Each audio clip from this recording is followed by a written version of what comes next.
Hey friends, thanks for joining me for today's video. This is the third in a series of four videos that I don't even know what to call them. The only one is the name of the series. We'll go with that for today. I've done two videos so far. The first one was on 10 popular niche houses and my top pick from each of those, if I could only choose one from among the entire collection from the house that I have. The second video was the same concept except 10 popular designer houses. And today I am going to focus on 10 lines of fragrances or houses of fragrances that I think deserve a lot more hype here on YouTube and just don't get either a lot of love or playtime, perhaps because people don't know about them, or maybe they're not pushed out in PR for content creators to review. Perhaps the advertising budgets for the companies behind them aren't quite as large as others, various reasons. So let's jump right in. Actually, before I do, a little bit of a disclaimer that I'm a tiny bit embarrassed about, like that embarrassed, just that. In the video where I talked about the designer houses, I said I would not choose any from the privé, the private luxury lines from those houses because it seemed like an unfair comparison to put those in there. And I made a little mistake, which someone pointed out to me. I apologize. I chose Soleil Neige from Tom Ford, which is part of his private collection. I don't really think about that house as having a private collection, but it does. So my apologies. If I had to choose one from the regular collection, it would have to be Velvet Orchid, or maybe Black Orchid. But let's get into these other ones that deserve more hype. I'll kick off with a fragrance line that I discovered shopping on Sephora actually last year. Was it around this time or maybe even 2 years ago? I don't quite remember, but I feel like it was one of the fall Sephora sales. I decided to purchase a discovery set and just try out this house called Nette, Nette. And I actually liked a number of the fragrances and ordered several. And so I will share with you THÉ VANILLE as a top pick from this house, mostly because of the season that we're in. And I think it's very appropriate for this sort of colder weather, although I think this is a year round scent. I was going to say Rose Parade, which is like this citrusy, bright, happy rose fragrance that I think is timeless in nature and quite pretty. However, I think that for this time of year, perhaps this might be the best pick. So this is called Thé Vanille, Thé as in tea, and vanille, vanilla. So the primary notes and or accords that are called out by the house are this matcha tea, vanilla, and a salty accord. And so it's described as creamy and mineral by the house. And I hadn't ever really thought about the fragrance as smelling mineral until I re-reviewed the description of it and thought, yes, I guess that is what's going on. I mentioned recently that this reminds me a little bit of like a very, very pared back version of Amouage Lineage or maybe the Armani Privé. I think it's called Blue Turquoise. Is that the name of the fragrance in the blue bottle that kind of has like a salty vanilla? It reminds me a little bit of those, but much softer, more delicate, and definitely a lot creamier in nature. I wouldn't say if I had smelled this, not knowing what notes are in it, that I picked up something that smelled like tea to me. Not at all. I definitely pick up a very soft, subtle, delicate vanilla, this kind of cashmere, cozy aspect to it. And now that I know to smell for that mineral aspect, I do get something like that in here. So something that almost smells even like a soft metallic nature to it. However, I know that sounds crazy. This fragrance is fairly like delicate wearing, not delicate in terms of its performance and longevity, both of which I think are pretty moderate. Moderate for me is like a 4 to 6 hour range, which I think is probably what you're going to get out of here. But this is a very soft, cozy fragrance. In fact, it also gives me slight vibes of Divine by Jean Paul Gaultier, the one that looks like it's in the Madonna bottle with the pointy boobs, the big metal boobs on there that are like fembot boobies. This is a little bit like that. So it's cozy, it's feminine, it is a little bit salty, although again, it's hard for me individually to pick up like a salty nature in a fragrance. If I know to smell for it, then yes, I can kind of pick that up. But cozy, soft vanilla, something in the mineral aspect, kind of clean smelling as well, not soapy, but just kind of clean, like a linear smell to it. That's hard to describe. And also just warm. It's all of those things at once, which I know doesn't sound like they would fit together in one fragrance, but it works. So this is nice. I would also say check out Coco Fleur, check out Rose Parade, and I'm forgetting one of the other ones that I like, but interesting house, and it's available on Sephora. You can also shop on the Net website. Net also sells candles, beautiful candles. I have one downstairs called Fête, like party. That is great for the holiday season. I've been raving about this next fragrance from this next house and some of her sisters in the house as well for probably a couple of years now. And I discovered it just shopping on a discount site and thought I'll give that a try. I got a little 1 ounce bottle of Kate Spade New York Sparkle and went through that pretty quickly and then ended up re upping on this big bottle. And these are fairly inexpensive. By the way, the net bottles go for, I think these are in like the 120-ish dollar range, something like that. Not too terrible for the size of bottle. This one you can find for $90 or less. I think it retailed for 90. I think this one is discontinued, but still available on discount sites quite widely. And you can get a full bottle, I think in the $50 range or so or lower, somewhere near there. And I have loved this fragrance since I first sniffed it. It was like love at first sniff. It is floral, it's fruity, it's sweet, it's creamy, it's all things pink and girly and wonderful. Wonderful. I can't get enough of this. It has one of the most pronounced peony notes, which is very similar to rose, but for me comes across a little bit sort of thinner than many rose fragrances, and it has a little bit more like maybe like a delicate sweet leaning nature than rose, which can be sort of a fresh clean rose, or you can get a deep dark rose or gothic rose, etc. Anyway, the peony in here is very, very pretty smelling. There's black currant, which lends this very sort of sweet, juicy berryness to this. And I love the creme brulee note in the base of the fragrance that has this sort of creamy, almost edible texture. This is not a gourmand fragrance. It's a fruity floral fragrance or a floral fruity fragrance with some creaminess and even this touch of sort of dense powderiness from an orris note. I think this is probably one of the most delightful gems on the market. Very easy to wear, very highly feminine, and reads beautifully in the air. Has moderate longevity. Most days I've worn this in the dead of winter in like really, really cold Chicago weather. I don't live in Chicago, but when I've traveled for business, I've taken this and it has performed well and stuck with me through most of the day. It gets a little bit creamier and softer and rounder as the day goes on, but it starts off like a fresh, fruity, floral, sweet, beautiful fragrance. So I can't speak highly enough about this. I like all the ones that look like this. There are two more in the line that are pink, a lighter pink and then a darker pink, and I can't recall what the names of those are. I think it's Bloom and I forget what the other one is, but they're both fabulous. But this is my top pick from the Kate Spade line by far. By Spades. You see what I did there? Symbol crash. Did you know that Tory Burch makes fragrances? Tory Burch that makes the purses and the clothing line and jewelry also makes fragrances. And I've tried a number of Tory Burch fragrances. I have enjoyed them all. I haven't smelled one that was off-putting in any way. I really wanted to put Sublime in this video, and the bottle looks like this. The bottle's gorgeous. I'm really considering picking that up. I don't think it is a very mass appealing fragrance. It is for me, and I think it smells good in the air, but I think in terms of people wanting to go purchase this fragrance, they would probably be put off by the fact that it appears to be heavy in leather. It is citrus and a very soft, feminine leather, almost like Bottega Veneta, the name Bottega Veneta fragrance has in it, like that, like an easygoing, leathery, suede almost leather. Anyway, the fragrance that I'm choosing, mostly because of the season that we're in, and one that I think would do well here in cooler weather, is Divine Moon. Divine Moon. I also like Electric Sky. I like a bunch that look like this in these bottles, but this one in particular I think is lovely for this time of year all year round. I'm gonna talk about this again in spring and in summer because it's wonderful for those seasons as well because it is a beautiful, soft, white floral with some lovely honey aspects in it. I think this is so easygoing in terms of like some people really have a tough time wearing white florals. I think this is an easier wear because it's thinner in texture than maybe some other heavier, cloying white florals. And when you add in the idea of having honey, it can seem like it's super heavy and overwhelming. And I think this has a very sort of bright and light texture to it that make it great for winter, yet appropriate for people who find traditional white florals to just be overwhelming for their senses. They might get along well with this fragrance. It's definitely one that you need to test first because of the honey note, and a lot of people find honey to be a little bit overbearing, animalic, smells like urine to them or whatever, like the associations that people have with honey. I feel like the honey in here is so smooth and soft and easy wearing. This smells to me like I associate because of the name Divine Moon.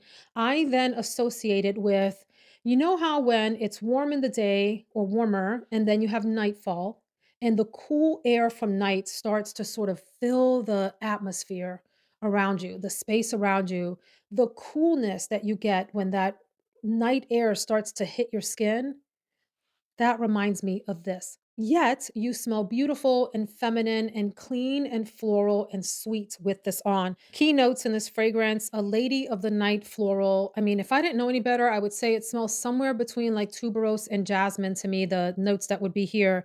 Honey, a very, like I said, soft, thin, very wearable honey that lends this sort of like sweetness to the fragrance. Sandalwood and almond milk in the base. I don't think of this as like a milky or woody fragrance. And so I think of notes like that as sort of adding a little bit of substance and base to notes that might otherwise feel like they were sort of lost and ungrounded, like white florals or something. I think this is lovely. The whole line that looks like this is really quite nice. There's a rose fragrance, there's Electric Sky, which is this sort of very clean, almost like metallic smelling fragrance. Try out Sublime if you haven't. If you can get your hands on Knock on Wood that is in the orange bottle, that is like a blood orange and woody fragrance that is really interesting and inviting and compelling. And I'm forgetting the other ones that I have tried now, but Divine Moon would be my top pick from what I have tried so far. I go next to Ledda Fragrances, founded by Stephanie Ledda, who is a YouTuber who started off in the makeup space and then she branched out to makeup and fragrance and other products and so forth. She's just a delightful, beautiful young woman. Anyway, she started her own fragrance line and she's released 4 fragrances so far. I own them all. I have recently talked about Bourbon Brulee, which is one of my personal top selections from her 4. However, I've talked about that a lot. The one that I think is probably the most universally appealing and one that I would definitely want to take with me is 22 ORRIS. It's her first release. I think this is so delightful, light, feminine, girly fragrance. The way that it's described here on the website, buttery iris, sandalwood, and soft musk. This has such an easygoing, soft, almost like marshmallowy texture to it. It's like pillowy. It's soft, it's pillowy. Well, more than pillowy, it actually smells to me how cotton balls feel, like very fluffy cotton balls when you touch them. If you could turn that tactile experience into a scent, it smells like this. It's soft, it's airy, it's sweet, it has a little subtle bit of pear in it. It's a little bit soft musky, like a really light, soft, not so dense musk, like a very airy musk. Creamy orris in it and a little bit of sandalwood, and it's sweet. I don't really detect a lot of like pepper. No, I just think this is a really easygoing, soft, your skin but better, sweet, subtle fragrance. Okay, so this is demure and mindful. Demure, delicate, and mindful, or whatever the 3 things are. This is that. Really, really fabulous. Moderate in longevity, you're not gonna get a whole day's wear out of this, but it will stay sort of soft to the skin for about 4 to 6-ish hours, and then you need to re-up. And this one is also, I think, fairly affordable in today's insanely priced fragrance market. I think you can get this whole bottle for right under $100. Check out Bourbon Brulee as well. Really, really good, lovely, almost fully gourmand, not quite, but really sort of gourmand-esque fall and winter fragrance. Next up is Trussardi, and so I should probably say Donna as my first choice, which is this citrusy, musky, slightly floral, beautiful, happy fragrance, really beautiful, really classic and timeless. However, the one that has my heart, at least in this season, because a different one has my heart every season, the one that I would probably pick because it is unique and interesting and highly wearable to me is it's called Limitless Shopping. I'm not even gonna attempt the rest of the name. We'll just call it Limitless Shopping, and it's from Le Vide de Milano line. So there are a number of fragrances that have this, I think it's a greyhound head on them, and it's part of that line. I love the color of the bottle, this sort of greigey, beigey, slightly like bready looking kind of color here. This is fall happiness in a bottle without going into the direction of gourmands or spicy fragrances or ambery fragrances. Some of the keynotes, and by the way, this is a Quentin Biche creation and another perfumer, but Quentin Biche helped with this one. Apple, honeycomb. Let me pause there because both of those stand out to me and are what make this fragrance unique. There's a very happy red apple, not green tart, but like a red apple note, and it says honeycomb, but Honey. It's a nice soft honey note in the fragrance that's really, really easy going. There's jasmine, there's mahonial, there's rose, tonka bean, musk, heliotrope, hawthorn. What does this smell like to me? It smells clean, yet comforting, apple-like, and I mean clean as in like think of your shampoos that have fruit notes. They smell clean, but they also smell slightly fruity. What that smells like that clean fruitiness, the beautiful, soft, sweet apple note, a nice sweet honey, and just this like bright cleanliness to it. Hard to describe. Very white t-shirt and jeans for me. Very easy to like run errands in this kind of fragrance. I think this is fabulous and pretty long lasting one that you spray on, and you're probably going to smell it well into like the dinner hours if you spray it on in the morning.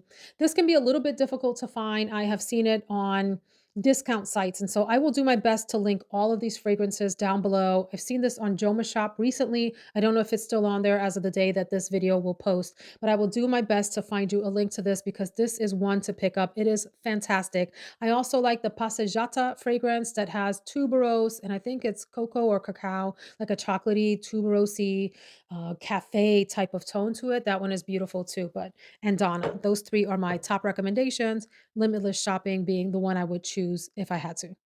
I'll go next to Tumi fragrances, Tumi. I almost resisted trying these. So a while back, So Avant-Garde reached out and asked if I'd be interested in trying these fragrances. I nearly said no. I was like, who wants to talk about Tumi perfumes? And I ended up purchasing one in my own sale, the ones where we do the 30% off code. They actually ended up sending me the rest of the set. And let me tell you something. Let me tell you something. That's Fire Marshal Bill if you're new to my channel. This set of fragrances is for those of you that like affordable but luxe fragrances. So I have all four at this point. I'm going to talk about just one, but I wanted to show you that they all have different color tops that kind of match the vibe of the scent. This is a lighter sort of goldy rose gold pink, more dead on pink, gold, and like a bronzy coppery color here. This is the one that I want to talk about. My personal favorite from the four is actually Signature, which kind of smells a little bit like Aventus for her. It's like in that family of fresh, clean, woody, vibrant, really crisp smelling fragrances. This is beautiful. They're all nice. This is my favorite, but this is the one that I would take with me because there's a uniqueness about this. It's called Utopia. Sorry, I didn't say that. Utopia is the one that I would take with me because it has a uniqueness to it that I think would complement the others if I could only choose one from each of these 10.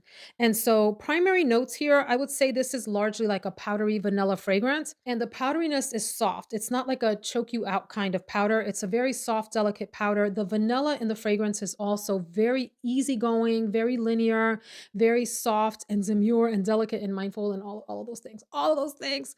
And this also has a floral note. It's jasmine. That's the floral aspect of the fragrance. Very soft, easygoing jasmine. I would say this is a very sort of soft glam, classy and cozy vanilla fragrance. It's amped up with that beautiful, very soft, delicate floral ribbon that's running through it. The primary players, though, are a soft vanilla and a real delicate powderiness, and it's mindful. It's one that you could wear into the office easily without offending anyone. If you have small kids that are sensitive to scents, they would probably like this on you too because it has a really sort of just a soft, delicate bubble around you that isn't really loud or projecting. It's very, very easygoing. And friends, these full bottles of Tumi fragrances, I think, are right over the $100 mark. These are heavy, substantial bottles with magnetic caps on them. If you're not familiar with Tumi, think about the stores that you maybe see in airports that sell luggage. They sell luggage and backpacks, really high-end luggage and backpacks. And for that reason alone, I was like, who wants to try Tumi fragrances? Why are they making fragrances? And then I tried them and I quickly shut my mouth because I was like, ooh, these are really good. They're quite delightful and quite affordable. So, Utopia would be my top choice, but my favorite is Signature, particularly for spring and summer. Utopia, I think, is great for this time of year. Next is a house that I fell purely in love with, like squarely, based on the bottle design, based on the history of it. The main perfumer and I think owner, president of the company, used to work at Estee Lauder and lead their fragrance department, if I'm not mistaken. It's Veronique Gabai. Very close to my name, Veronica Veronique. That has nothing to do with the price of tea in China, right? Anyway, I now have a number of fragrances from this house, probably about 5, and would love to collect them all. If it were summertime, I would say my top choice would be Vert Désir, which is this sort of like minty, fresh, uplifting fragrance that just makes you feel cooled down in hot weather. Really, really beautiful scent. Since it is cooler weather, I could have gone with Sexy Garrigue, which is this heavy amber patchouli fragrance, lots of resins, really, really sexy. But instead, I want to feature a fragrance I haven't talked about much and admittedly haven't worn much, but I think it is my favorite for winter. It's been sitting back here on these trays waiting for some sunshine. This one is called Noir de Mai or May. I'm not really sure how to say that. It refers to the rose. Is it May or Mai? MAI. And I love about this fragrance that it has this old school elegance without smelling dated, in my opinion. Now, if you read some of the reviews, a few people do find this dated. I really don't think so. I feel like it is mature, it is elegant, and it is a little bit of like old school Hollywood glamour, but I don't find it to be dated in any way. When you read the description for this fragrance, it talks about the rose and like a dew note in here as smelling like almost damp and humid, like a flower that's blooming in the heat of the morning or something of that nature. And you get both the rosy tones and you get that kind of watery aspect, like an aquatic, almost watery aspect to it. And yeah, I guess you get some of that. As the fragrance develops, though, it's mostly a rose and amber fragrance that I think develops in such a lovely way and meshes so well with your skin chemistry and feels very elegant, very ladylike, very poised and mature. It is a mature scent. There are woody notes and there's oak moss in the fragrance as well, but the dominant players for me are like a darker, a bit of a darker rose. Maybe I shouldn't say darker. That's not really a right way to describe it. Like a denser rose. So I talked about Rose Parade from Nette, that fragrance, as having this sort of bright, young, fresh rose. This is a more mature, ripened, like fully opened up, fully bloomed rose type of scent with a little bit of thickness to it and a nice, elegant, almost golden amber, the kind of amber that you put it on and it feels like your second skin, like the maybe like natural scents from your skin have started to emerge as the day goes on, mixed with that beautiful honeyed, almost like amber, and some woodiness as like a backdrop to the fragrance. This is lovely. Noir de Mai. I love that it's like a dark rose, right? Or a nighttime rose. And it's one that I would picture wearing out to dinner when I want it to smell mature and elegant and have presence without being overwhelming or filling up the entire space. Quite beautiful. I meant to share that this fragrance, Veronique Gabai, and the whole line, and the 3 that I'm gonna mention are on the pricier side. These fragrances retail, I think, for 260 or 265 or so.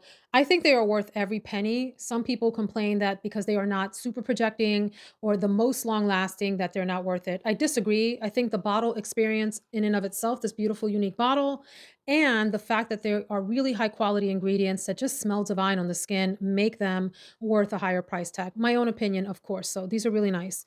So let's go on then to one that I discovered by accident. I ended up ordering a travel spray. I was looking for Sensual and Decadent by LM Parfums or Laurent Mazzone or Mazzoni. Not sure how to pronounce that. We're just going to go with LM Parfums. And that one was sold out for a long time, Sensual and Decadent. So I started to explore others from the house. I ended up picking up Chemise Blanche, which is beautiful, clean, musky scent. The one that has really, really, like, turned me inside out, y'all, is called Sensual Orchid. Sexual chocolate. No, just kidding. Sensual Orchid is the name of the fragrance. This is one of the most divine toe curling scents that I have in my entire collection of hundreds of fragrances. I smell this and my eyes like roll in the back of my head. I'm like, the skies open up and angels are singing. Ah, Whoa, beautiful, beautiful scent. It is largely vanilla and like sweet florals. So, one of the main notes, obviously, is an orchid note. And, we've had this debate about orchid and what it smells or doesn't smell like. And so, I'm just going to say that when orchid shows up in a fragrance for me, it typically smells how pink or fuchsia cotton candy looks and smells with floral tones. Okay. So, what I mean by that is the sort of squishy, cottony-esque nature of cotton candy, right? And you think about pink or fuchsia having a smell that is sweet and girly, and then add some very soft, delicate white floral touches to that. That's a little bit of what orchid smells like to me when it shows up in fragrances, and I understand that there are different kinds of orchid notes. And so that's what I'm going to say about that. There's peony in the fragrance as well. And let me share some of the others. Vanilla is a dominant note, by the way. It's a very almost gourmandy vanilla, ylang ylang, heliotrope, peony, says neroli, and I can't say that I pick up much in the direction of neroli, but this smells so sweet yet floral and just purely decadent. Like maybe this should have been called sensual and decadent. Is that the name of the fragrance or did I just mess that up? This is sensual orchid, but it should be called sensual and decadent. There is this richness to the smell without going into cloying, overwhelming territory at all. It's deep and it's luscious. There's like a juicy aspect to this, not juicy in like the fruity sense, juicy in this like if floral aspects could be sweet and juicy, sensual orchid captures that. This is so good. It also has this like peculiar freshness to it that is undeniable, and maybe that's what is the neroli is adding to this. It also says, I'm looking at the notes, that there's almond in the fragrance, musk, woody notes. Oh my goodness. One of the most divine scents that I have ever put my nose on, and that's difficult to describe because I get caught up in the goodness of it. I get caught up in how amazing it smells and that it's just captivating. It's captivatingly feminine and beautiful and soft.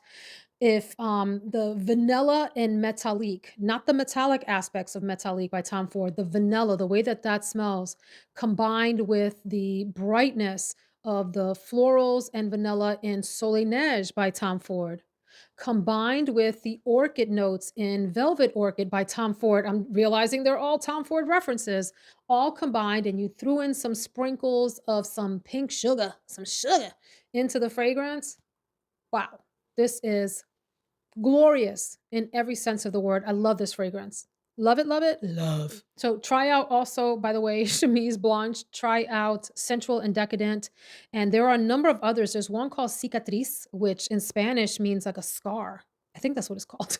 And there's a bunch from the house that I think are really worth trying out. So you can explore. I think ScentSplit.com sells this line and sells decants of them. So try that out. I'm rounding out this video with two houses that I did a review on, not all of the fragrances, but the ones that I had tried to that point. And the thumbnail for that video looks like this. I'll link it in the description box. We are talking about Widian, one house, and then House of Bō, the other. So I'll end with those two. These are pricier houses. So please try before you buy, because I don't want you blaming me if you don't like what you blind buy, okay? I did blind buy some of these and have no regrets across the ones that I did purchase. So I'm going to start off with Widian. And the thing about Widian is it was hard to choose because I have so many from this house at this point that I really, really enjoy. But the one that came to mind as the one I should probably talk about is Baniyas in this beautiful, almost like cherry translucent kind of see-through bottle. I mentioned in the video that the bottles are fashioned after some of the architectural facets of I think it's Abu Dhabi, where these fragrances are made. And so there's like a throwback or reference to some of the sort of temples and so forth that are in Abu Dhabi. This fragrance is difficult for me to describe, just like all Widian fragrances. And I'm doing it no justice by putting it on this blotter because these are all fragrances that bloom. They like blossom on your skin. You have to try them and let them warm up on your skin chemistry to really understand them. They all start off a tiny bit rude. Like you'll spray them on and you'll be a little bit confused and like, I am not entirely sure what I'm smelling. I think this is going to smell good, but I'm not sure. And then about 15 minutes later, this beauty emerges and you're like, oh, I get what everyone's talking about with XYZ fragrance. So this is Baniyas. And this has some sweet, almost fruity aspects to it. And I don't know where that's coming from because when I look at the note structure, I don't really see anything that would lend that. Okay. It's got a woodiness to it. It has an aromatic nature to it. I would even say it smells floral. It's like all of those things at once without any one of those sort of punching out as the primary players here. It smells exotic. It smells like nighttime tropical to me. And I don't mean tropical in the sense of like no coconut, okay? No tropical florals, just something about the essence of a balmy night on an island that has a lot of humidity and there's like it's exotic and it's sexy at night. There's something like that here. You do pick up a woodiness, to be fair, and I believe that there is a decent amount of patchouli and maybe some aromatics in the fragrance as well. But there are also some slight fruit and slight floral aspects that I can't tell you where those come from when you look at the note structure for this. And I haven't looked at the note structure in a long time, to be fair. So, and I'm not talking about the note structure that's out on Fragrantica. If you're not aware, Fragrantica doesn't always have the right notes. Sometimes they do, sometimes they don't. So when you see reviewers pop up the Fragrantica note pyramid, kind of take that with a grain of salt and go do your own research, okay? But y'all, this is I said y'all, friends, people, my peeps. This is one of the most beautiful, glorious fragrances in my collection, squarely unisex. And you just feel exotic, you feel amazing, you feel luxe when you put this fragrance on. Beautiful woodiness, a little touch of like super sexy patchouli, touch of florals, touch of like a sweet, deep, dark berry goodness, berry sweetness. Baniyas. Oof. Then the House of Bō. These pricey fragrances are over the $300 range. I am going to go with Bonbon. And these are like, I want to say almost 350, somewhere in that direction. There are two collections in the house. I forget what they're called, the Tesoro and the Artisanal collection or something. One of them has like travertine type of stone tops. And then this line has the more marble-esque quartz types of tops on them. And so they also sell like half bottles. I don't particularly love the design of the half bottle. I think it looks a little goofy. I understand that they made those to be a little bit more affordable options, but friends, if you can spring for the big one, in my opinion, these bottles are much more luxurious looking than the smaller half bottles. Anyway, let's talk about Bonbon. Maybe my favorite from the house. I also enjoy Lamar very much for summertime. I enjoy Casablanca for maybe spring through fall-ish, Bonbon for winter. And some people think of this as a gourmand fragrance. I think it's like it's interesting. It's equal parts gourmand, it's also floral, it's also boozy, and it's also woody. It's all of those things at once. The way that this is described by the house owner, Bonbon celebrates unapologetic pleasure with provocative floral notes that are carefully glazed in sugary green facets and then soaked in the finest cognac. Says XO cognac, but I don't know enough about cognac to know if that's how you say it, XO cognac. This is a pretty complex fragrance that's hard to describe. It has some peppery aspects. It has white birch. If you've smelled birch wood, you know that it's a very distinctive, clean, linear, woody smell that's on the lighter side in terms of woody notes. It almost has like a crisp, woody texture to it. Yes, you can pick up the cognac or something boozy. You pick up soft, clean white florals. And there's also this kind of soft, delicate sweetness. So all of that is meshed together. Nothing sticks out more than the other to me. They all are like key players, like a cast of nothing but like five or six lead actors. They're all lead actors. They all play an important role in the fragrance. I love the name of it, Bonbon, which I think literally means marshmallow, doesn't it? Or does it mean like a cordial candy? I forget. I'll put it up on the screen because I did look that up and should know because it's a Spanish word, bonbon. Anywho, y'all, this is a delightful fragrance. It has a very cozy nature to it. It's fairly complex, very unisex smelling. It's interesting with this because I've heard reviews of some people describing this as being feminine and cozy sweater weather fragrance. And then I've heard other people describe this as boozy and woody and more masculine leaning. So it is complex, unique, and different, and one I would absolutely say to try first, but it's the one that keeps me coming back and sniffing the most. Like I'm intrigued by it. I want to keep figuring it out. It's a little bit mysterious. It has like a quiet mystery to it that I think is fun, different, and interesting. So remember, light, simple white florals, some booziness, crisp, clean, linear woodiness, some sweetness from a caramel aspect, and perhaps some other notes that are not disclosed. Bonbon. Interesting, but definitely try out Casablanca, try out Lamar, try out Espiritu, try out, if you're very bold and daring, try out Oro Verde. It has the green top on it. I think it's, yeah, it's the green top. And that fragrance smells like pot on the opening. I'm sorry, it just does marijuana, but that kind of dissipates. And then it has like this earthy green, like carnal smell to it that is actually quite luxurious in the air. Close up, it smells a little bit like damp earth, but in the air, it reads as super luxurious, but is a very difficult and challenging fragrance to love. And maybe try out El Sireno as well. So Agua de Santos they're all nice. Just get like a discovery set and have fun trying these out. What did you think of my picks? Those are my top 10 houses that at least I have tried that I think are underrated and deserve a lot more praise and hype. And I tried to put the affordable ones at the front end of the video and the more expensive ones at the end. Would love to hear your thoughts and if you agree, or which from these houses would you recommend, or do you have another underrated house that you think deserves more love? Let us know what that is and your top pick from the house in the comments below. Thank you. Take care. See you in the next video.